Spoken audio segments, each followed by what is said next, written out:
Oh, hi.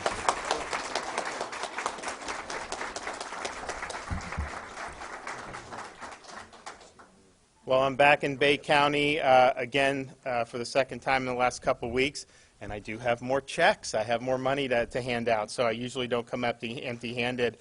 We did $20 million for community redevelopment grants just for Panama City or for Bay County, and many tens of millions more that we've done recently with long-term hurricane recovery. So we're proud of doing that, and we want to do even more as we go forward. I have Richard Corcoran, our Commissioner of Education, here. I'd also like to recognize the principal of the school, Michael McLaughlin, as well. Where's the superintendent? And then our great superintendent. So thank you guys for being here. We, last year at this time, many of you may remember, there were a lot of people said you can't have school. You can't have kids in person. You got to just do this virtual, which we felt would be very damaging to our young people to not be able to be in person with their teachers. And there was a big debate about it, and there were a lot of places throughout the country that never had kids in person. They had them out of school for over a year in certain segments of our country. We looked at it last summer. We saw what had happened in other countries that had in-person schooling. We also looked at some of the things that we saw in the United States, and we were very convinced that the data said that schools are not high-risk environments with respect to COVID, and having kids out of school, the harms would be catastrophic, and we've got to do in person. Now, we also told parents last year, look, if you don't want to send them in person, fine, but every parent's got to have the opportunity to send their kids in person. And so we were able to do that, and we had a very successful school year. Yeah, it was more challenging than normal. And I know a lot of the administrators, the principals, the teachers, they had to do things a little bit differently. They had to respond as things changed on the ground. But at the end of the day, they were able to get it done. And I think that of all the things that you can do being involved in education, this last year, having made sure the kids were able to come to school, is probably going to be the most significant thing that you could possibly accomplish. Because if you would have kept kids out of school like they did in some of these other parts of the country, I think that would have dug a hole for these kids that they probably would have never come out of. And I think in some of these parts of the country, you're going to have long-term problems. You have kids that have totally fallen off the radar now because they didn't have access to in-person schooling. And so the effect of getting it done, understanding there were challenges, but moving ahead, I think was, I think it's hard to quantify. So when we had the legislative session last year recognizing that, I thought it was appropriate that we recognize the folks who had worked hard for our communities, and we proposed $1,000 bonuses for all principals and school teachers. And we asked for about $215 million. We wanted to provide it for 175,000 full-time school teachers, both with school districts as well as public charter schools, and more than 3,600 public school principals. And so that's a lot of folks, and it's obviously a significant amount of money. And the legislature responded. They supported what we did. They approved it in the budget, and then I signed the budget in June to make those bonuses a reality. And so here today, we're going to be handing out bonuses to teachers, and then throughout the state, teachers are going to be receiving in the mail, who are not part of these ceremonies, they're going to be getting, principals and teachers are going to be getting these $1,000 bonus checks. So we feel that was well-deserved. We also did the checks for law enforcement and fire and other first responders. So that was about another $200 million worth of bonuses. So we did about 50,000 sworn law enforcement. I was in Jacksonville yesterday in Pensacola at those departments. We also did an event in Surfside with the firefighters who responded to the Surfside tragedy in June. And that was obviously well-deserved because they worked their hearts out there. So we think that we recognize over the last year and a half, some of the challenges. And there's a lot of people that have done a lot. This is not to exclude anyone, but certainly our first responders were there. And then given the challenges, the people, the teachers and the principals, we put a lot on their shoulders to make sure that we put these kids first. And people are going to look back and they say, you know what, Florida stood by its kids. Some of these other places turned their back on their kids. And we're going to be, I think, a good example of what you should have done. This also builds off what we've done in the last 2 years. In 2020, we successfully championed a $500 million investment to increase salaries for new and veteran teachers. This, in our recent budget that I signed, we did that, we kept that, and we added another $50 million to it. And what that's allowing us to do is a number of things, but I think the most significant is we've now increased the average minimum salary for teachers in Florida from $40,000 to $46,000. And so as you look about long term, trying to get talented people to come in, you know, sometimes it's not as easy nowadays than maybe it used to be. And so we want to make sure, obviously, you're not going to be a billionaire doing this. We understand people are doing it because they want to serve. But it does help to make it a little bit more competitive. So we think that that's something that we're going to keep supporting. And, you know, we did it because we know there's a lot of teachers that make a difference. There's a couple teachers here. Katie Ricca is a teacher at North Bay Haven Elementary. In March of 2020, just as we were first learning about COVID, one student in Mrs. Ricca's classroom needed extra help reading. So she drove to the child's house, met with the child outside, and read to him.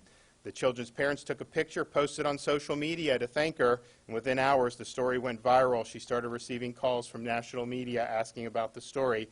She continues to shine and go above and beyond for her students, so thank you very much. We appreciate it. Thanks, Jay.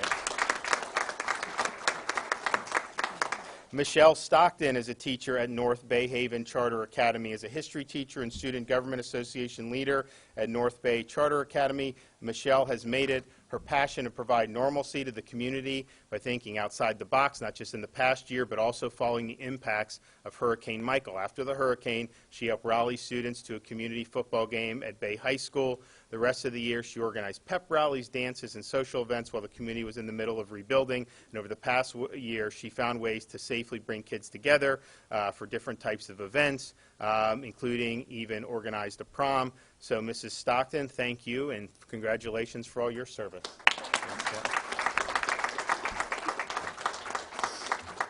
So we're excited to be here. We think that this is a great achievement to be able to recognize folks who really did a lot for our youth.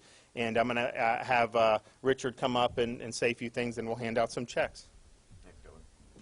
Thank you. I just want to echo, obviously, what the governor said. But the first thing that we ought to be thankful for is it was a year ago before the legislative session. We got Representative Drake here with us. And the governor came out and announced that, hey, this has been a game changer for the state. It's January. We're going into legislative session. I want to give bonuses to our teachers. And here we are. And he wanted to do it, he said, when school opened up. And here we are delivering checks. But it's nice to have an elected leader who makes promises and actually keeps them. It's a special thing for the state of Florida. So we want to thank you, Governor. But also want to say, you know, last summer you guys were all here and you guys all lived through it. It was just a tough time. And I remember waking up and you watch the news and it's like another state's closing, another state's doing this.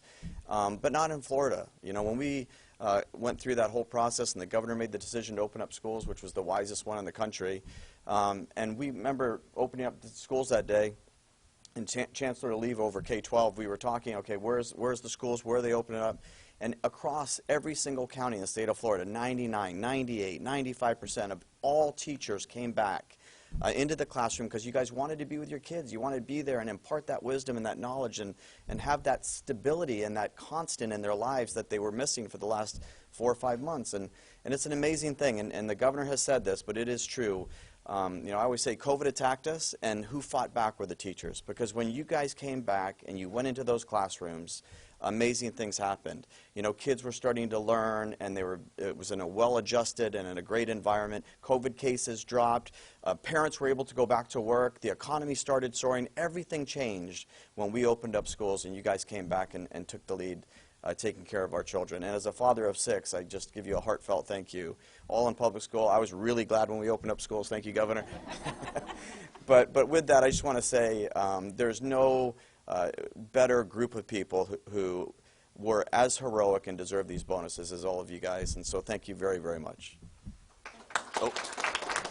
Before we give out the checks, though, we do, as I was just talking about with Chancellor Oliva, with all our superintendents, all 67 counties, we work with them daily, hourly during those early days. And obviously, we're a huge fan of Superintendent Husfeldt. He's a great partner, a great friend. And Bill, will you come and share a few words? Governor, I just want to say on behalf of Bay County, we want you to come anytime you want and bring all the checks you want. But I know, Michelle, congratulations, Christy. We appreciate that. And on behalf of all teachers, I echo the sentiments of what the commissioner just said and what the governor said. We couldn't do this without you. You are all so special to students. It doesn't make any difference if you're in a charter school, a non-charter school, a public school, private school, or whatever. Our children need you teachers. And I know the governor knows that. And I'm going to close with this because I know we're quick on time. But I don't know of a governor, and I'm not trying to get political here, but I don't know of a governor that has put more money in helping raise salaries than what this governor has done. And that's a game changer, because I can tell you right now, and I was talking to Mr. Bollinger earlier, we can't find enough teachers right now. And the only thing that's going to change that is having a governor that keeps putting more money in there to raise the salary. So, Governor, thank you for that, and we appreciate you being here. Thank you, Commissioner. You know, it's interesting in terms of some of the, I mean, obviously people want to find teachers. There's the businesses. They're looking for people too. I came driving in from the airport. I mean, I see all these communities that are going to be built up in this area. I mean, you are seeing a real boom in the state of Florida. And I don't know specific. I'd have to ask the folks, you know, down at the beach. But like the tourism, even in August when it's hotter, it's just been off the charts.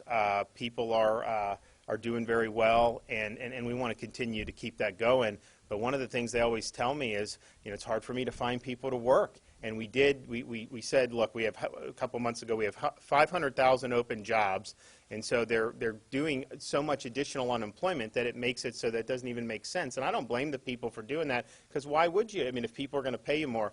So it's really the government's fault for providing the disincentive. But they said, you know, you don't have to necessarily offer that. So we didn't. Seen a flood of people now go in, get gainfully employed. So June, we had about 60,000, I think, private sector jobs created. We'll see what we got in July, but I think it'll be probably pretty good as well because of that. So we're trying to get as many people back into the workforce. Our unemployment's been below the national average really since last summer, and I think that's driven by the fact Northwest Florida has really helped drive that with a lot of the success that's been going on. But I think that if you look, people want to be in Florida more than ever, and unfortunately, I think the secret's a little out about Northwest Florida. It used to be kind of a place, or you know, maybe it wasn't as on the radar, but man, people flood in here like you wouldn't believe. And so, but it's understandable. I mean, it's a great community, and there's a lot of great stuff to offer, and particularly, I think what you guys are doing for education with your K-12 system,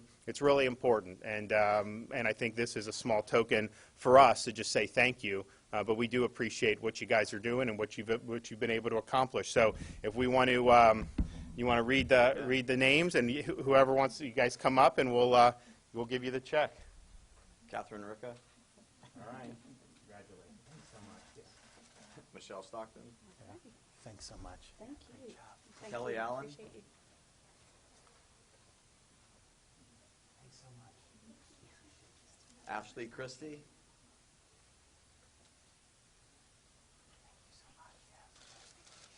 Karen Corbin.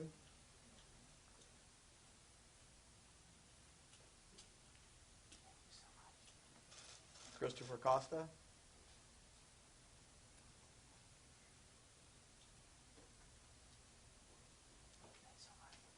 Tracy Hayden.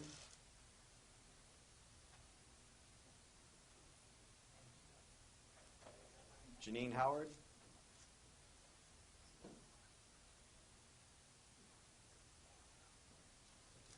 Lisa Kaminskis.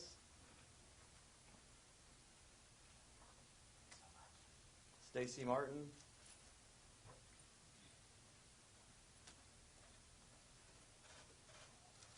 Kelly Therian.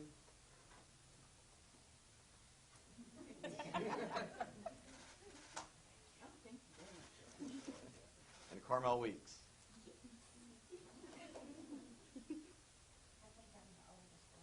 No.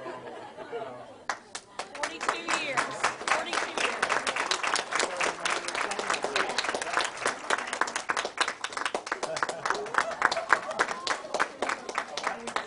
Let's get that check over here.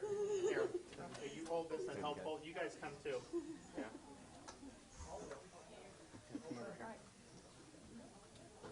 Anyone else want to get in? You're welcome to come gather around. We can do a couple. I'm gonna let these ladies get Okay. Yeah,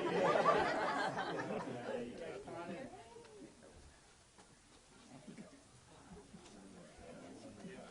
of you get in the back then, so you all squeeze in here. You got it? Can you get the shot? All right, here we go.